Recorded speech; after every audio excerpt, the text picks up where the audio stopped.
بسم اللہ الرحمن الرحیم۔ السلام علیکم۔ کیپٹل ٹاک میں خوش آمدید۔ آج پاکستان آرمی کی کمان تبدیل ہو گئی ہے اور کمان میں تبدیلی کے کچھ ہی دیر کے بعد تحریک انصاف کی قیادت نے سوشل میڈیا پہ سابق army chief general Qamar Javed Bajwa صاحب کے خلاف بیانات کا ایک طوفان برپا کر دیا، اور اس طوفان کو روکنے کے لیے کون سامنے آیا؟ اس طوفان کو روکنے کے لیے سامنے آئے پنجاب کے وزیر اعلیٰ چودھری پرویز لائی صاحب، اور انہوں نے جنرل باجوہ صاحب کا بھرپور دفاع شروع کر دیا ہے۔ یہ جو آج ایک نئی صورتحال پیدا ہوئی ہے اس پر تو لیکن اس سے زیادہ اہم بات یہ ہے کہ تحریک انصاف یہ کہہ رہی ہے کہ ہم 2 صوبوں کی اسمبلیاں تحلیل کر دیں گے، اور اس کے بعد ہم کوشش کریں گے کہ صرف ان 2 صوبوں میں نہیں بلکہ پورے ملک میں نئے انتخابات ہوں، اور وہ نئے انتخابات کی ڈیٹ بھی مانگ رہے ہیں۔ یہ کیسے پاسبل ہے؟ دوسری طرف جو شہباز شریف صاحب کی حکومت کے کچھ وزراء ہیں وہ کہہ رہے ہیں جی کہ ہم ایسا نہیں ہونے دیں گے۔ گورنر راج کی بات بھی ہو رہی ہے، اور یہ بھی کہا جا رہا ہے جی ہم صوبائی اسمبلیوں میں تحریکیت میں اعتماد لے آئیں گے۔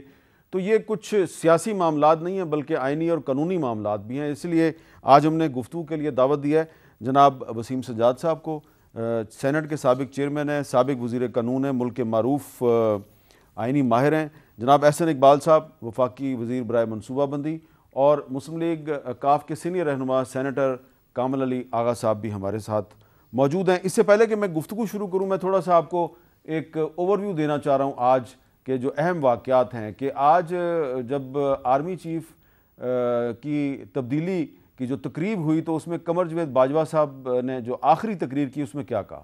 جنرل ڈگلس میکارتھر نے کہا تھا old soldiers don't die they just fade away, تو میں بھی عنقریب غلامی میں چلا جاؤں گا، لیکن میرا روحانی رابطہ ہمیشہ فوج سے قائم رہے گا۔ جب فوج کو کامیابی حاصل ہوگی تو مجھے خوشی ہوگی، لیکن جب فوج پر مشکل وقت آئے گا تو یہ یقین رکھیے کہ میری دعائیں آپ کے ساتھ ہوں گی۔ اب اس تقریر کے کچھ ہی دیر کے بعد تحریک انصاف کے بہت سے رہنما جو ہیں انہوں نے جنرل قمر جاوید باجوہ صاحب کے خلاف اعلان جنگ کر دیا۔ اس میں علی مین گنڈا پور صاحب تھے، انہوں نے جو الفاظ استعمال کیے ہیں وہ میں دہرانا نہیں چاہ رہا، وہی الفاظ ہیں جو عمران خان صاحب بھی کہہ چکے ہیں، میر جعفر اور فرخ حبیب صاحب جو ہیں انہوں نے کہا کہ گمنامی میں جانے سے جو بدنامی کمائی ہے وہ ختم نہیں ہوگی، ملک کو جتنا نقصان پہنچایا ہے شاید دشمن بھی کبھی ایسا نہ کرے، اور آگے پھر انہوں نے ایک لفظ لکھا ہے وہ میں اس کو رپیٹ نہیں کرنا چاہ رہا۔ اسد عمر صاحب نے بھی بہت سخت قسم کے ٹویٹس کیے ہیں، وہ کہہ رہے ہیں جی کہ جنرل عاصم منیر کی اولین ترجیح قوم اور فوجی قیادت کے درمیان احترام و محبت کا رشتہ بحال کرنا ہونا چاہیے، لیکن انہوں نے کہا کہ general Bajwa leaves behind a legacy of political turmoil. اور بھی اس کے علاوہ بہت سے انہوں نے تحریک انصاف کے رہنماؤں نے ٹویٹس کیے ہیں، اور اس میں ایک ٹویٹ جو ہے وہ شیخ رشید صاحب کا بھی ہے، وہ کہہ رہے ہیں کہ آج چھڑی بدلے گی اور 30 جنوری تک الیکشن کی گھڑی بھی بدل جائے گی، انہوں نے بھی ایک دعویٰ کر دیا ہے۔ اب اس میں وسیم سجاد صاحب اس پہ میں نہیں جاتا ابھی کہ یہ جو پرویز لائی صاحب جو ہیں وہ کیا کہہ رہے ہیں اور وہ کیا کہہ رہے ہیں۔ پرویز لائی صاحب کہہ رہے ہیں سبکدوش ہونے والے army chief general Qamar Javed Bajwa کی دفاعی اور ملی خدمات کو خراج تحسین پیش کرتے ہیں، اور قمر جاوید باجوہ کی قیادت میں پاک فوج نے معیشت کے استحکام، سفارتکاری اور قدرتی آفات میں گراں قدر خدمات سر انجام دی۔ مجھے یہ بتائیے کہ یہ آپ کو لگ رہا ہے کہ اگر اس طرح سے تحریک انصاف کی قیادت کھلم کھلا آؤٹ گوئنگ آرمی چیف کے خلاف بیان بازی کرے گی تو جو نئے آرمی چیف ہیں ان کو مجبوراً ان کے دفاع میں سامنے آنا پڑے گا؟ یہ درست ہے جی، کیونکہ آرمی کا جو نظام ہے اس میں جو آرمی چیف جو قدم اٹھاتا ہے اس کے پیچھے آرمی کی جو سینئر لیڈرشپ ہے وہ ہمیشہ اس کے پیچھے ہوتی ہے۔ یہ نہیں ہوتا، اور ہم نے تاریخ میں دیکھا پاکستان میں کہ دفعہ مارشل لاء بھی لگے، بہت سے آرمی نے اقدامات کیے، یہ نہیں ہوتا کہ آرمی چیف انڈیویجولی کوئی قدم اٹھائے، جو بھی وہ قدم اٹھاتا ہے اس کے پیچھے ان کی لیڈرشپ ہوتی ہے، اور ان کا طریقہ کار یہ ہے کہ اس معاملے کو کافی ڈسکس کرتے ہیں اور پھر ڈسکشن کے بعد ایک فیصلے پہ پہنچتے ہیں، اور پھر ان کا اصول یہ ہے کہ جب فیصلہ ہو جائے تو پھر سارے اس فیصلے کو سپورٹ کرتے ہیں۔ تو لہٰذا اگر جنرل باجوہ صاحب نے کوئی فیصلہ کیا، اور بظاہر فیصلہ یہی کیا تھا کہ فوج اب سیاست میں مداخلت نہیں کرے گی، تو اس کے اثرات تحریک انصاف پہ کچھ آئے جس کی وجہ سے وہ خاصی ناراض ہیں. لیکن اگر وہ جنرل باجوہ صاحب پہ اس طرح کے حملے کرتے رہے تو محض مجبوراً فوج کو اور فوج کی لیڈرشپ کو اس کا دفاع کرنا پڑے گا, کیونکہ یہ انسٹیٹیوشن کے خلاف پھر ایک تحریک شروع ہو جائے گی جو کہ وہ برداشت نہیں کریں گے. اچھا احسن اقبال صاحب, آج آپ تو وہاں پہ موجود تھے چینج آف کمان کی تقریب میں, تو اس کے فوراً بعد یہ جو پرویز الہی صاحب کہہ رہے ہیں اور باقی جو تحریک انصاف کے رہنما کہہ رہے ہیں, کوئی اس میں آپ کو اپنے لیے کوئی امید کی کرن نظر آ رہی ہے کہ شاید اسمبلی بچ جائے, کیونکہ پرویز الہی صاحب بھرپور دفاع کر رہے ہیں باجوہ صاحب کا, اور دوسری جو ان کی اتحادی جماعت ہے تحریک انصاف وہ بھرپور اٹیک کر رہی ہے. دیکھیے حامد صاحب, میں سمجھتا ہوں کہ یہ بیان بازی میں جیت ہار کا مسئلہ نہیں ہے. میرے نزدیک اس وقت پاکستان کا سب سے بڑا چیلنج وہ پولرائزیشن ہے جس کو عمران خان صاحب پیدا کر رہے ہیں, ہر سطح کے اوپر پیدا کر رہے ہیں, اور ان کی کوشش ہے کہ جیسے سول سوسائٹی کے اندر تقسیم پیدا کی ہے انہوں نے, اسی طرح ہمارے قومی اداروں میں بھی یہ تقسیم پیدا ہو. یہ بڑی خطرناک صورتحال ہے. دیکھیے پہلی بات یہ ہے کہ آج یہ سب لوگ جو جنرل قمر جاوید باجوہ صاحب کے خلاف ٹویٹس کر رہے ہیں, چند ماہ پہلے تک تو یہ ان کے قصیدے پڑھتے تھے. چند ماہ چھوڑیے, چند ہفتے پہلے, چند دن پہلے تو عمران خان صاحب کہہ رہے تھے کہ جنرل قمر جاوید باجوہ صاحب کو آرمی چیف کے عہدے پہ ایکسٹینشن دے دینی چاہیے الیکشن کے لیے. تو جب آپ ان کے لیے خود ان کو ایکسٹینشن بھی دے چکے ہیں 3 سال کی, ان کو بہترین القابات سے بھی نواز چکے ہیں کہ ان سے بڑا ڈیموکریٹ جنرل کوئی پاکستان میں نہیں آیا, اور پھر آپ انہیں مزید ایکسٹینشن دینے کے لیے تیار تھے. اب اچانک آپ کا یہ چینج آف ہارٹ کیوں ہے؟ اصل میں یہ ان کی اپنی مایوسی. اور میں یہ بات بھی واضح کروں, دیکھیے اس میں کوئی شبہ نہیں, آج کسی کو اس بات پہ شک نہیں کہ 2018 میں جو بھی مینوور ہوئی اس کی بینیفیشری پی ٹی آئی تھی, اور جو اسٹیبلشمنٹ ہے جب انہوں نے عمران خان صاحب کو اقتدار دیا تو انہوں نے حد الوسع انہیں کامیاب کرنے کے لیے ان کو سپورٹ بھی دی. آپ نے دیکھا کہ عدلیہ کی طرف سے اس حد تک سپورٹ ملی کہ انہوں نے 7 مہینے لوکل گورنمنٹ کا جو فیصلہ تھا پنجاب میں اس کو روند کے رکھا. سپریم کورٹ نے انہیں پوچھا بھی نہیں کہ تم کب کرو گے, یہ کیا کرو گے, کھلی چھٹی تھی ان کے لیے. اسٹیبلشمنٹ نے ان کے جو مسائل, یہ جہاں پہ دورہ کرنے جاتے تھے عمران خان صاحب, جس پاکستان کے دوست ملک میں جاتے تھے وہاں ادھر وہ پتہ لگ رہا ہے کہ ادھر جا کے لیکچر دیا کرتے تھے, ان کو حکمرانی پڑھاتے تھے جا کے, تو وہ اپسیٹ ہوتے تھے. پھر جنرل باجوہ صاحب جا کے ہمارے تعلقات ریپیئر کرتے تھے. تو آپ کو اگر فوج نیوٹرل ہوئی یا اسٹیبلشمنٹ نیوٹرل ہوئی, اس لیے ہوئی کہ آپ کا بوجھ اس کے لیے ناقابل برداشت ہو گیا تھا. فوج کے اوپر ان کی تمام ناکامیوں کا بوجھ آنا شروع ہو گیا تھا, اور میرا خیال ہے فوج نے صحیح فیصلہ کیا کہ ہمیں سیاست میں طرفداری نہیں کرنی چاہیے, ہمیں اپنے پروفیشنل کام پہ آنا چاہیے. اب ان کو تکلیف یہ ہے کہ آپ نے ہمارا دفاع نو کانفیڈنس میں کیوں نہیں کیا. جیسے عمران خان صاحب کہتے تھے کہ میں ایجنسیوں کے ذریعے لوگوں کو اسمبلی کے اجلاس میں حاضری پورا کرایا کرتا تھا. لیکن کیا یہ آج تحریک انصاف وہی نہیں کر رہی جو 1.5-2 سال پہلے تک مسلم لیگ نون کر رہی تھی؟ آپ بھی تو باجوہ صاحب پہ تنقید کرتے تھے. نہیں دیکھیے, ہم نے اس طرح تنقید نہیں کی جس طرح یہ تنقید, ہم نے تو سوال پوچھے تھے. دیکھیے آج بھی ہم نے جو بات میں نے ابھی آپ کے سامنے کی کہ ہمارا ایک موقف ہے کہ 2018 میں ایک بینیفیشری ہیں منور کے عمران خان صاحب, اور اس کے اوپر کسی کو کوئی اب دو رائے نہیں ہے. لیکن ہم نے کبھی فوج کے ادارے کو اٹیک نہیں کیا, ہم نے کبھی فوج کے ادارے کی حیثیت کو اٹیک نہیں کیا. یہ جس طرح کی گالی گلوچ کر رہے ہیں, اب آپ دیکھیے جو اعظم سواتی صاحب ہیں, وتھ آل رسپیکٹ کے سینیٹر ہیں, جس طرح کی گالیوں کا انہوں نے چناؤ کیا ہے, میں سمجھتا ہوں کہ پاکستان میں یا کیا دنیا کے کسی ملک میں کوئی قانون اجازت نہیں دیتا کہ آپ فریڈم آف ایکسپریشن لیکن جو ان کے ساتھ ہوا ہے اس کی بھی دنیا کا کوئی قانون اجازت نہیں دیتا. 2 wrongs don't make 1 right. ٹھیک, وہ بھی غلط کر رہے ہیں, لیکن جو ان کے ساتھ ہوا وہ بھی غلط ہے. اچھا اب ذرا آپ ذکر کر رہے ہیں کہ کچھ عرصہ پہلے تک تو تحریک انصاف جو ہے وہ باجوہ صاحب کی بڑی تعریف کرتی تھی. ذرا دیکھیں عمران خان صاحب ان کی تعریف میں کیا کیا کہتے تھے. ایک اسٹیبلشمنٹ ہوتی ہے جنرل ضیاء کی, ایک ہوتی ہے جنرل مشرف کی, ایک ہے جنرل باجوہ کی. ٹوٹلی ایک ڈیموکریٹک گورنمنٹ کے ساتھ کھڑے ہیں. جنرل باجوہ نے جس طرح اس حکومت کی مشکل وقت پہ مدد کی, ابھی کراچی میں مدد کی, جب وہ بارشیں آ رہی تھیں, کورونا کے اندر پوری طرح مدد کی, جب ملک پہ پیسہ نہیں تھا. 2 سال پاکستان کی فوج نے اصل میں اپنے ڈیفنس ایکسپینڈیچر پہ کاٹ لیا. کیونکہ ان کو فکر تھی کہ پاکستان کے پاس پیسہ نہیں ہے. کبھی ایسے پہلے نہیں ہوا. ساری میری فورن پالیسی، پاکستان کی فوج اور جنرل باجوہ ہمارے ساتھ کھڑے رہے ہیں. جنرل باجوہ بلیو کرتے ہیں ڈیموکریسی کے اندر. کامل علی آغا صاحب، میں اب یہ آپ سے سوال پوچھنا چاہ رہا ہوں کہ آپ کی پارٹی کے پرویز لائی صاحب پنجاب کے چیف منسٹر بھی ہیں، وہ باجوہ صاحب کو ڈیفینڈ کر رہے ہیں، اور ان کی اتحادی جماعت تحریک انصاف کے سینئر لیڈر جو ہیں وہ باجوہ صاحب کو اٹیک کر رہے ہیں اور ان کے بارے میں بہت نامناسب قسم کے الفاظ استعمال کر رہے ہیں. تو اس سے یہ ایک تاثر نہیں پیدا ہو گیا کہ پرویز لائی صاحب اور تحریک انصاف باجوہ صاحب کے مسئلے پہ اب ایک پیج پہ نہیں ہیں، اور نئے آرمی چیف کو مجبور کیا جا رہا ہے کہ وہ کھل کے باجوہ صاحب کی سپورٹ میں سامنے آ جائیں؟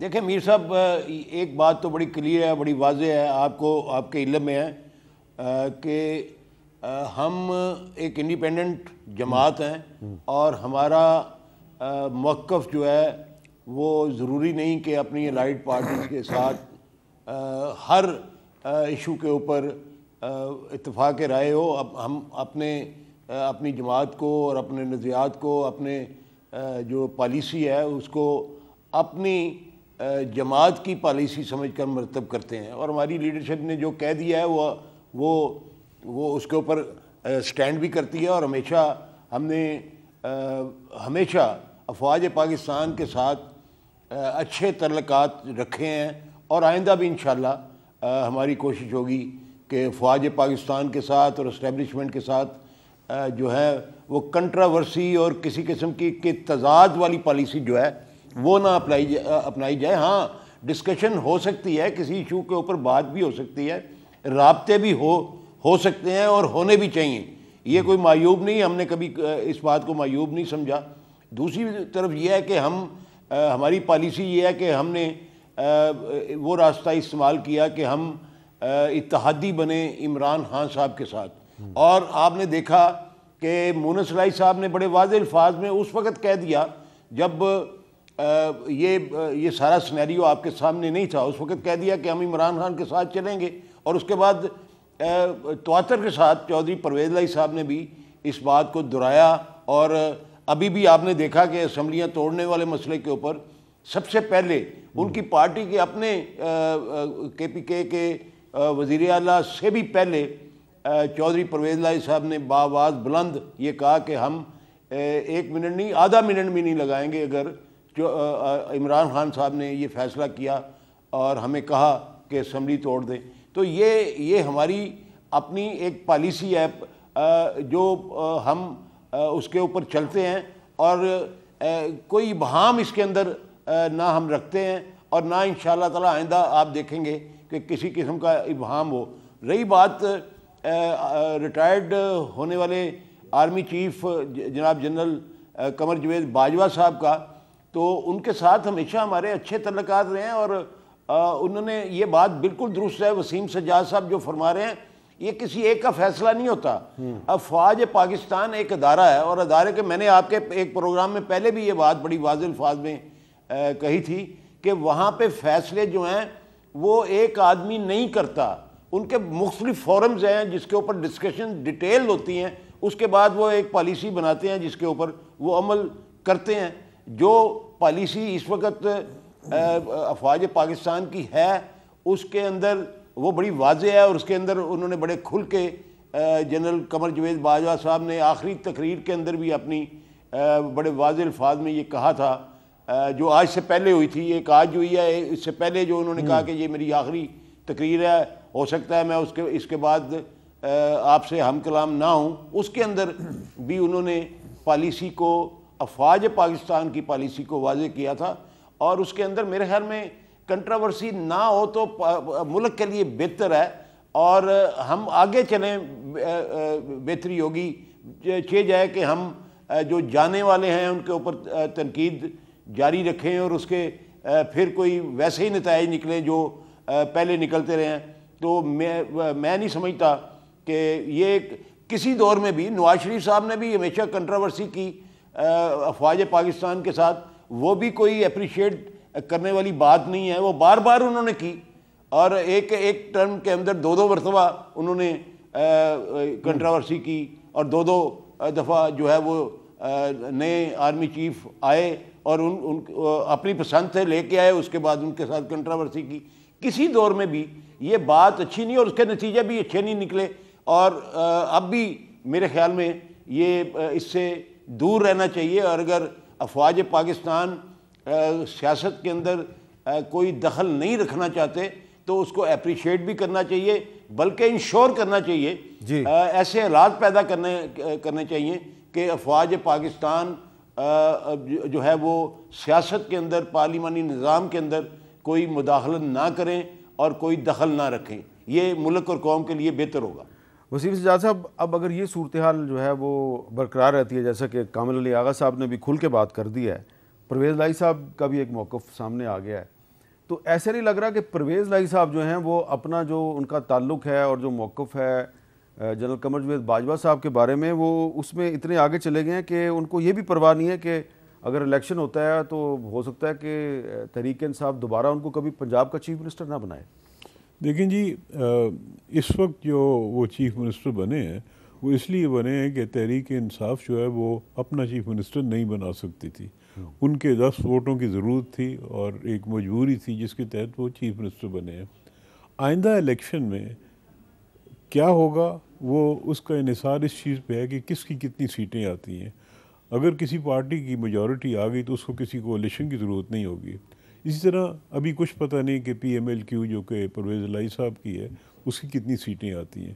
لہذا آئندہ کا ابھی اسپیکولیٹ کرنا شاید مناسب نہیں ہوگا, لیکن یہ ایک کولیشن پارٹنر ہے, ان کی پارٹی کو مرج نہیں ہوئی ہے, لہذا جو مختلف امور ہیں اس پہ وہ اپنا ایک موقف رکھتے ہیں. اور خصوصاً جہاں تک فوج کا تعلق ہے وہ خاصا ان کا ایک سٹینڈ ہمیشہ سے رہا ہے کہ فوج کے خلاف بات نہ کی جائے, فوج کو سیاست سے علیحدہ رکھا جائے, اور اس کی اگر کرٹیسزم کی جاتی ہے تو وہ ایک قسم کی پاکستان کی تنقید ہے, پاکستان کے خلاف وہ بیانیہ ہے.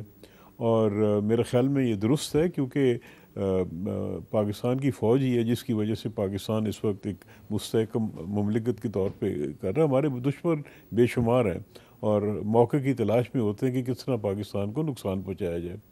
تو پچھلے چند مہینوں میں, سالوں میں ہم نے دیکھا کہ فوج کے سربراہ نے نہ صرف یہ کہ جو فوج کا ایک رول ہوتا ہے ملک کے ڈیفنس کا وہ ادا کیا, لیکن دیگر شعبوں میں بھی جہاں پہ بھی مدد کر سکتے وہ مدد کی. فیٹف کے معاملے میں فوج نے کافی ایک اہم کردار ادا کیا.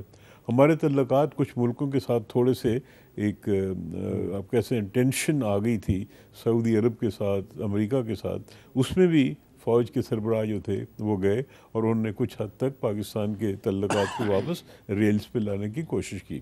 تو لہٰذا وہ اپنی پوزیشن کا فائدہ اٹھاتے ہوئے پاکستان کے لیے انہوں نے خدمات انجام دی ہیں. تو پرویز لائی صاحب اپنا موقف رکھتے ہیں اور میرا خیال وہ بیان کریں گے کیونکہ وہ ان کے پارٹی کا حصہ تو نہیں ہے, وہ اپنا ایک موقف رکھتے ہیں. اور کچھ اور بھی امور ہوں گے جس پہ اختلاف ہوگا, کچھ ہوں گے جن پہ اتفاق ہوگا. لیکن ایک بات تو واضح طور پہ کہی ہے پرویز لائی صاحب نے کہ جیسے ہی عمران خان کہیں گے کہ اسمبلی تحلیل کر دی جائے تو میں 1 منٹ بھی نہیں لگاؤں گا, اس پر بھی وہ قائم ہیں, اس موقف پہ بھی قائم ہیں, اور جنرل باجوہ صاحب کی حمایت کے موقف پہ بھی وہ قائم ہے. اور اب ایک سوال پیدا ہوتا ہے کہ اگر پرویز لائی صاحب اور صوبہ خیبر پختونخوا کے چیف منسٹر محمود خان صاحب عمران خان صاحب کے کہنے پہ اسمبلیاں تحلیل کر دیتے ہیں تو پھر وفاقی حکومت کیا کرے گی, تو اس پہ ہم گفتگو کریں گے ایک وقفے کے بعد.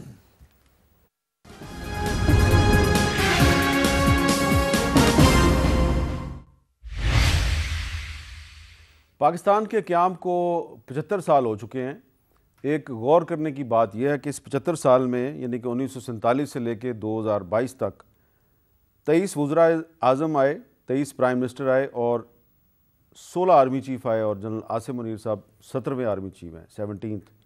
اس کے مقابلے میں انڈیا میں 75 سال میں 14 وزراء اعظم آئے اور 32 آرمی چیف آئے, کیونکہ وہاں پہ آرمی چیف کو کبھی ایکسٹینشن نہیں ملتی. ہمارے ملک میں ایوب خان صاحب تھے, وہ بھی ایکسٹینشن لیتے رہے, اور جنرل ضیاء اللہ کو, جنرل پرویز مشرف, وہ بھی اپنے آپ کو خود ہی ایکسٹینشنز دیتے رہے. پھر اس کے بعد کیانی صاحب نے بھی ایکسٹینشن لی, باجوہ صاحب نے بھی ایکسٹینشن لی. تو اس لیے ہمارے ملک میں یہ اس طرح کے کچھ جو فگرز ہیں وہ ذرا تھوڑے سے ڈیفرنٹ ہیں انڈیا کے مقابلے میں. اب ہم اس کو چھوڑتے ہیں. احسن اقبال صاحب, اب یہ بتائیں کہ یہ عمران خان صاحب نے کل صلاح مشورہ بھی کیا اپنی پارٹی کی قیادت کے ساتھ, اور بتایا جا رہا ہے کہ جمعے یا ہفتے تک وہ دونوں اسمبلیاں تحلیل کرنے کا اعلان کر دیں گے. اس پہ آپ کی گورنمنٹ نے کیا فیصلہ کیا, کس طرح اس کو ٹیکل کرنا ہے؟ دیکھیے سب سے پہلی بات تو یہ ہے کہ جو بھی وہ فیصلہ کریں نا ہم اس کے لیے تیار ہیں.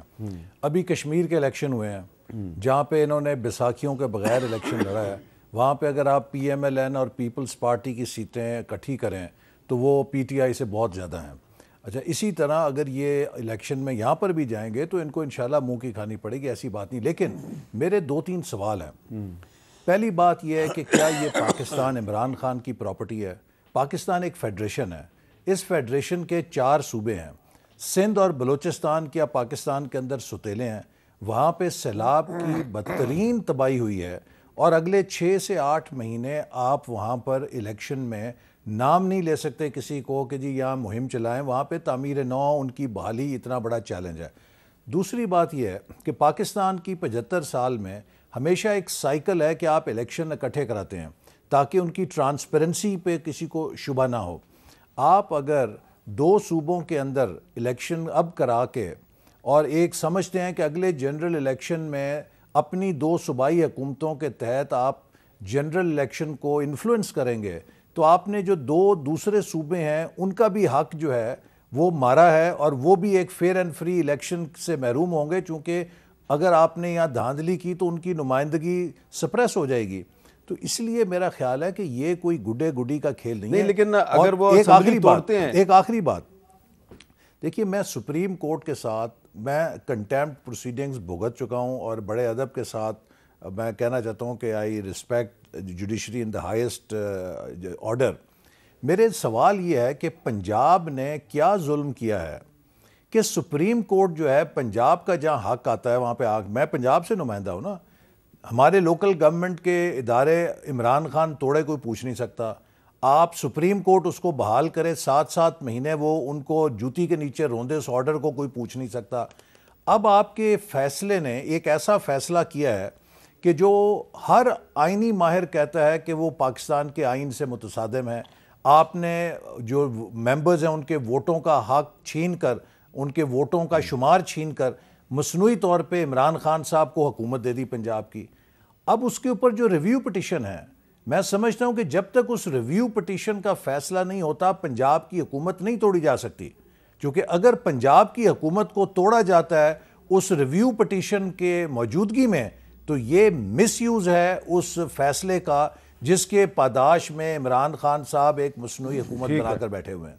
اچھا کامل علی آغا صاحب, آپ اس میں کیا کہیں گے کہ کیا راستہ ہے آپ کے خیال میں وفاقی حکومت کے پاس, کیسے وہ اسمبلیوں کی تحلیل کی صورت میں نئے الیکشن کا راستہ روک سکتے ہیں یا نہیں روک سکتے آپ کے خیال میں؟ دیکھیں میر صاحب, ایک تو بات مفروضوں پہ نہیں ہونی چاہیے, حقائق پہ ہونی چاہیے. بات یہ ہے کہ یہ ابھی میرے بھائی نے کہا کہ جی آزاد کشمیر میں دیکھیں کہ وہ اگر دونوں کو ملا لیں تو وہ بہت ساری سیٹیں 1-2% کا اگر فرق آ گیا تو آ گیا, دونوں کو ملا کے, ورنہ اکثریتی جماعت جو ہے وہ ہر جگہ پہ پی ٹی آئی ہے آزاد کشمیر کے اندر, اور یہ دونوں مل بھی جائیں تو یہ وہاں پہ مقامی حکومتیں نہیں بنا سکیں گے. کوئی ایک آدھ مقامی حکومت ان کی بن جائے گی, لیکن یہ بات قرینس قیاس ہے کہ وہ پی ٹی آئی کی مقامی حکومتیں نہ بنیں. دوسری بات یہ ہے کہ کیا انہوں نے کشمیر کے اندر الیکشن جو ہے وہ اکٹھے لڑا ہے, اور کیا پی ڈی ایم جو ہے آئندہ الیکشن اکٹھا لڑے گی؟ یہ بہت بڑے سوالات ہیں, یہ مفروضوں پہ بات نہ کریں. دوسری بات یہ ہے کہ ریویو پٹیشن اگر پینڈنگ ہے تو وہ ایک الگ مسئلہ ہے. اس کے ہوتے ہوئے کوئی کسی وزیر اعلیٰ کو نہیں کوئی قدغن نہیں ہے کہ وہ اپنی اسمبلی کو توڑنے کی سمری جو ہے وہ جاری نہ کرے, اپروو نہ کرے. تو میرے خیال میں یہ قطعی طور پہ ابہام کریٹ کرنے والی بات ہے, اور ان کے پاس کوئی آپشن نہیں ہے. میں ایک آپ کو بڑی واضح بات بتا دوں, ابھی چند حلقوں کے اندر الیکشن ہوا, کوئی 22-23 ارب روپیہ الیکشن کمیشن جو ہے وہ لے چکی ہے, ابھی کلیم بھی کر رہی ہے الیکشن کمیشن. اور اگر یہ 500 کے قریب حلقوں, یہ 567 جو ہیں ان میں سے اسپیشل سیٹیں نکال دیں تو کوئی 500 حلقے رہ جائیں گے. تو 500 حلقوں میں الیکشن کرانے کے لیے الیکشن کمیشن آف پاکستان کیا 100 ارب روپے سے کم ڈیمانڈ کرے گا؟ اور کیا اس ملک کے پاس اتنا پیسہ موجود ہے کہ بار بار الیکشن کرائے جائیں؟ پہلے ضمنی کرائے جائیں، پھر اس کے بعد جو ہے وہ مڈ ٹرم کرائے جائیں، پھر اس کے بعد جو ہے آپ یہ کہہ رہے ہیں کہ 2 صوبوں میں 8-10 10 ماہ رہ گئے ہیں. آپ کہہ رہے ہیں 2 صوبوں میں الیکشن ضرور ہوگا. اور یہ ایک اور بات یہ جو خود کہتے رہے ہیں اس کے اوپر ذرا اخلاقی طور پہ غور فرما لیں، اس کے بعد اپنے موقف کو ترتیب دیں. تو میرے خیال میں عوام میں ان کی وہ جو ہے وہ جس قسم کی اس وقت ان باتوں سے پذیرائی ہو رہی ہے یہ سب کو علم ہے. تو میرے خیال میں بات کرتے ہوئے عوام کو اتنا بے شعور نہ سمجھیں. لوگوں کو شعور آ چکا ہے اور لوگ سمجھتے ہیں کہ یہ کل کیا کہہ رہے تھے، آج کیا کہہ رہے ہیں. اچھا وسیم سجاد صاحب، آپ سے میں تو آئین اور قانون کے حوالے سے پوچھوں گا کہ کیا وفاقی حکومت کے پاس کوئی آپشن ہے کہ وہ صوبائی اسمبلیوں کو تحلیل سے روک سکے؟ یہ جی اس کے 2-3 پہلو ہیں. کچھ سیاسی پہلو ہیں، کچھ قانونی پہلو ہیں. یہ درست ہے کہ پچھلے جو الیکشنز ہوئی ہیں وہ ہمیشہ اکٹھی ہوتی رہی ہیں، یعنی کہ صوبائی بھی اور مرکز کی الیکشن بھی اکٹھی ہوتی رہی ہیں. لیکن یہ آئین کا تقاضا نہیں ہے، یہ حالات ایسے ہو گئے اور ان حالات کے تحت اکٹھا الیکشن ہو. لیکن آئین میں یہ ہے کہ صوبوں کے چیف منسٹر کو اور مرکز میں وزیر اعظم کو یہ حق حاصل ہے کہ وہ جب چاہیں اسمبلی کی تحلیل کر دیں. اس کا مقصد یہ ہوتا ہے، یعنی مثلا اگر وزیر اعظم اسمبلی تحلیل کرتے ہیں تو کبھی تو یہ بھی ہوتا ہے کہ وہ سمجھتے ہیں کہ جی آج میں اگر الیکشن کراؤں تو میرے حالات اچھے ہیں، کوئی واقعات ایسے ہو گئے ہیں، کوئی ایسے ایونٹس آ گئے ہیں کہ ان کی پاپولیرٹی بڑھ گئی ہے، وہ سمجھتے ہیں کہ میں اس پہ کیش کروں. دوسرا کہ اگر ممبران اسمبلی کوئی انڈسپلن ہے یا حالات کو ایسے خراب ہو گئے ہیں، وہ سمجھتے ہیں کہ واپس عوام کے پاس جا کے میں اپنی میجورٹی اچھی کر لوں، بہتر کر لوں، اسٹرانگر گورنمنٹ کر لوں.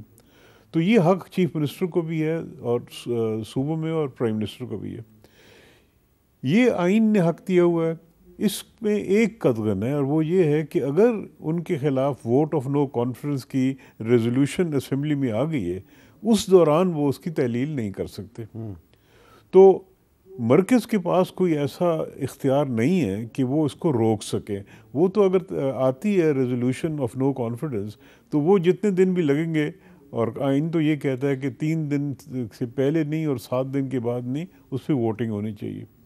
اور اس کا ہم نے دیکھا تھا کہ سپریم کورٹ بھی جب مرکز میں ایسی صورتحال آئی تھی تو انہوں نے وہ قانون کے مطابق اس کا فیصلہ کیا. دوسرا یہ ہے جی سنتے ہیں کہ جی گورنرز رول لگائیں گے.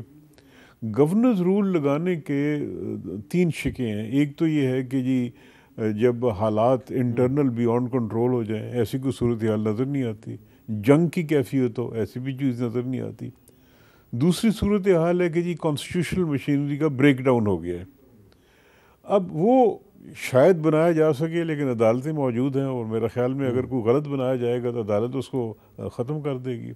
تو لہٰذا یہ کوئی آسان نہیں کہ مرکز اس کو روک سکے. دوسرا یہ ہے جی کہ سیاسی جو اس کے مضمرات ہیں وہ یہ ہے کہ اس وقت عمران خان صاحب کی پارٹی جو ہے وہ حکومت میں ہے. اگر وہ جیت جاتے ہیں تو پھر بھی وہ ان کی حکومت ہوئے گی تو ان کو تو کوئی خاص فائدہ نہیں ہوگا. ہاں اگر وہ بہت زیادہ میجورٹی سے آ جاتے ہیں تو وہ ایک سگنل ہوگا مرکز کو بھی اور باقیوں کو بھی کہ جی ہماری پارٹی بڑی مضبوط ہے، اور اس کا اثر پڑ سکتا ہے نیشنل اسمبلی کے الیکشن پہ. لیکن اگر وہ ہار جاتے ہیں تو اس کا بھی اثر ہوگا، پھر تو وہ جو موجودہ پوزیشن ہے وہ بھی خراب ہو جائے گی. تو یہ ایک بہت بڑا سیاسی رسک ہوگا اس وقت یہ قدم اٹھانا، اور میرا خیال میں اپنی سیاست کو داؤ پہ لگانے والی بات ہے. کچھ پتہ نہیں ہوگا کہ الیکشن میں بہت کچھ سیاست کو بہت کچھ داؤ پہ لگایا جا رہا ہے سیاست میں. اس پہ اب ایسر اقبال صاحب کا رسپانس لیتے ہیں وقفے کے بعد.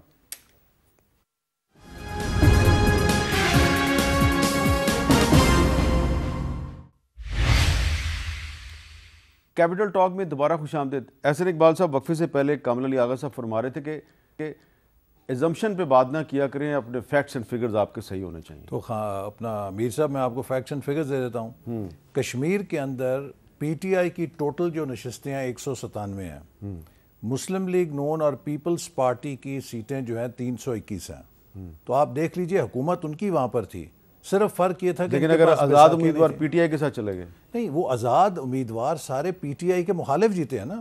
اگر آپ الیکٹورل پالیٹکس دیکھیں تو ان تمام حلقوں میں پی ٹی آئی نے اپنا کینڈیڈیٹ کھڑا کیا تھا، تو پی ٹی آئی کے کینڈیڈیٹ کو شکست دے کے آزاد امیدوار تو آپ کو یہ لگ رہا ہے کہ جو پہلے بائی الیکشن ہم نے دیکھے قومی اسمبلی کے اور پنجاب اسمبلی کے، تو اس میں پی ٹی آئی کو بہت زیادہ اکثریت ملی، تو آزاد کشمیر میں صورتحال بدل گئی ہے، تو اچانک ایسی کیا تبدیلی آئی ہے؟ دیکھیے، سب سے پہلی بات میں یہ سمجھتا ہوں کہ پچھلے خاص طور پہ 2-4 ہفتوں کے اندر عمران خان صاحب نے جو ان کی پالیٹکس ہے نا بڑی بری طرح ایکسپوز ہو گئی ہے۔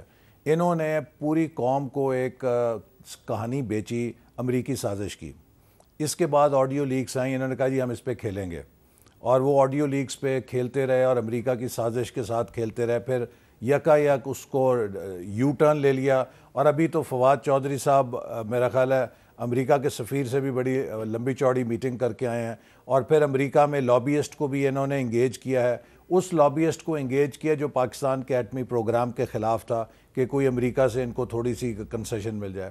پھر آپ دیکھیے انہوں نے دوسرا بیانیہ جو گھڑا وہ میر صادق، میر جعفر اور فوج کی نیوٹرلٹی کے اوپر گھڑا کہ کیوں فوج نیوٹرل ہوئی، کیوں فوج نے ہمارے لیے ایم این اے نہیں اٹھائے، کیوں فوج نے ہمارے لیے لوگوں کو زبردستی ووٹ لا کے نہیں ڈلوائے اور شکست نہیں دی تحریک عدم اعتماد کو، اور اس کے اوپر بھی پاکستان کے عوام نے بالخصوص ویلکم کیا کہ اگر فوج کہہ رہی ہے کہ ہم غیر جانبدار ہیں تو یہ اچھی بات ہے۔ پھر اس کے بعد آپ دیکھیے وزیر آباد کا سانحہ ہوتا ہے، ہمیں افسوس کو، میں خود گولی کھایا ہوا، افسوس ہے کہ جو واقعہ ہوا، لیکن جس طریقے سے اسے پھر کھیلا گیا کہ ہم اس میں کھیلیں گے، آپ دیکھیے میڈیکو لیگل نہیں ہوا، بہت سارے سوالات ہوئے، یعنی کہ کبھی یہ ہم نے جو شیرلک ہومز کے ناول ہوتے ہیں اس میں بھی نہیں سنا کہ لوگوں کی کپڑوں سے گولیاں جڑیں۔ تمام واقعات کا اثر آزاد کشمیر میں پھر آپ یہ دیکھیے آرمی چیف کی اپوائنٹمنٹ آئی، اس کے اوپر کہتے ہیں ہم آرمی چیف کی اپوائنٹمنٹ سے کھیلیں گے، اور پھر جو فوج کے خلاف انہوں نے ایک بڑی بیہودہ مہم شروع کی، براہ راست گالی گلوچ کی۔ میں سمجھتا ہوں پاکستان کے عوام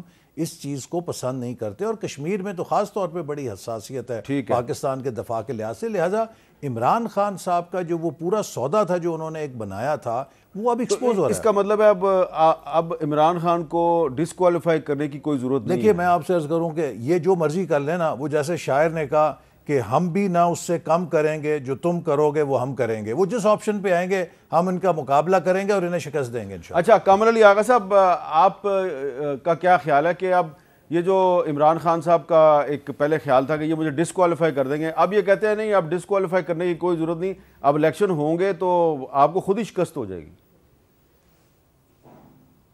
تو بھائی میر صاحب، ان کو یہ اتنے اہم لیڈر ہیں اپنی جماعت کے، تو آج رات کو اعلان کر دینا، یہ گھبرائے کیوں ہیں، بھاگ کیوں رہے الیکشن سے؟ یہ ان کی اپنی ڈیمانڈ تھی کہ الیکشن ہو، آج یہ الیکشن کا نام سن کے جو ہے یہ پہاڑ پہ چڑھ جاتے ہیں۔ یہ کہتے ہیں دو صوبوں میں سیلاب کی وجہ سے حالات بڑے خراب ہیں، پاپولیرٹی ختم ہو گئی ہے، پہلے دن سے موقف ہے کہ وقت پہ الیکشن ہے، اور عمران خان کا گراف گر گیا ہے، تو بھائی میرے الیکشن کراؤ، اگلے ہفتے جو ہے وہ شیڈیول جاری کرو، آپ کا اپنا الیکشن کمیشنر بیٹھا ہوا ہے، اور اس کو فنڈ دیں اور جنرل الیکشن جو ہے وہ کریں۔ اس کا کیا جواب دیں گے؟ دیکھیں کامل صاحب کو عرض کروں، دیکھیے سندھ اور بلوچستان میں الیکشن نہیں ہو سکتے، مردم شماری اس وقت انڈر وے ہے، سندھ کے صوبے کا موقف ہے کہ اگلا الیکشن نئی مردم شماری پہ ہونا چاہیے، اور ہم نے کبھی یہ نہیں کہا کہ ہم جلدی الیکشن کے اوپر ہیں، ہم نے ہمیشہ یہ کہا کہ الیکشن مدت کے اوپر ہوگا تاکہ ہم معیشت کو ٹھیک کر سکیں۔ جی آغا صاحب آخری بات کریں، آغا صاحب آخری بات۔ مردم شماری کی ضرورت نہیں ہے۔ اچھا آخری بات یہ ہے کہ ان کو چاہیے کہ جناب یہ الیکشن میں آئیں اور الیکشن کو کرانے پڑنے ہیں۔ اچھا مجھے آخری الیکشن ایڈوائز لینے دیں وسیم سجاد صاحب، اور یہی ملک اور قوم کے مفاد ان دونوں کو کیا ایڈوائز ہے آپ کی؟ بڑا مشکل سوال آپ نے کیا جی۔ میں دیتا ہوں کہ دیکھیں یہ آئیں، آ کے اسمبلی میں آئیں، ایک پازیٹیو یو ٹرن لیں، اگلے الیکشن کے لیے ایک انتخابی پیکج پہ اتفاق کریں تاکہ ملک کو بحران نہ ملے، ہمیں استحکام آپ چاہیے۔ اسے اتفاق کرتے ہیں؟ دیکھیں جی بات یہ ہے کہ حل اس کا تبھی ہوتا ہے کہ جب یہ جو پارٹیز ہیں بیٹھ کے بات چیت کریں، اور میرے ایڈوائس یہی ہوگی کہ بھی بیٹھ کے بات کر لو، کوئی پری کنڈیشن نہ رکھو، بات کر لو تاکہ معاملوں کا حل نکل۔ بہت بہت شکریہ آپ تینوں کا۔ تو وسیم سجاد، آخر میں ایک بزرگانہ نصیحت یہ ہے کہ پلیز آپس میں بیٹھ کے بات کرو ایک دوسرے کے ساتھ. اتنی گالی گلوچ اچھی بات نہیں ہے. اجازت دیجیے. اللہ حافظ.